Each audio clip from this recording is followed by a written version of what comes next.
আসসালামু আলাইকুম প্রিয় দর্শক, আজকে কাঁচকলা দিয়ে চপ বানানোর ভিডিও নিয়ে আসলাম। সামান্য একটু লবণ দিয়ে কাঁচকলাটা সিদ্ধ করে নিয়েছি। বলে না দিলে খেয়ে কেউ বুঝতেই পারবেন না এটা কিসের চপ খাচ্ছে। খুবই মজার একটা চপ। প্রথমে পেঁয়াজ কুচি, কাঁচামরিচ কুচি, রসুন কুচি, পেঁয়াজ বেরেস্তা, ভেঙে রাখা চীনা বাদাম, ভাজা জিরার গুঁড়া, ভাজা ধনের গুঁড়া, শুকনো মরিচের গুঁড়া, চিনি আর সামান্য একটু লবণ। আমরা যেহেতু সিদ্ধের সময় লবণ দিয়েছিলাম তাই এখন লবণ কম দিলাম। আর ম্যাগি মশলা, এটা দিয়ে কাঁচকলাটাকে সুন্দর করে মেখে নেব।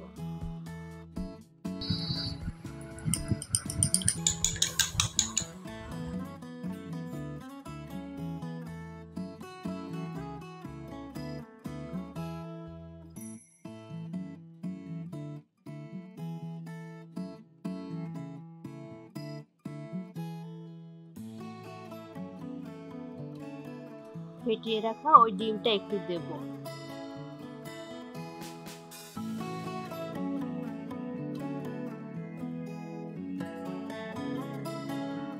অল্প একটু কর্নফ্লাওয়ার দেব।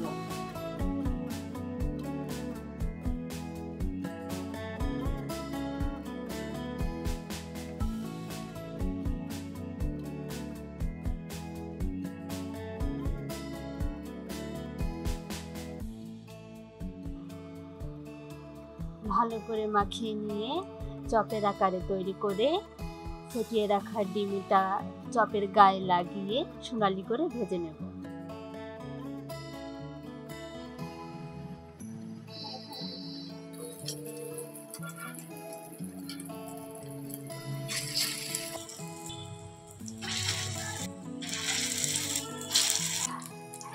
রান্নাটা ভালো লাগলে লাইক, কমেন্ট, শেয়ার করে পাশে থাকবেন আর সাবস্ক্রাইব করতে ভুলে যাবেন না কিন্তু।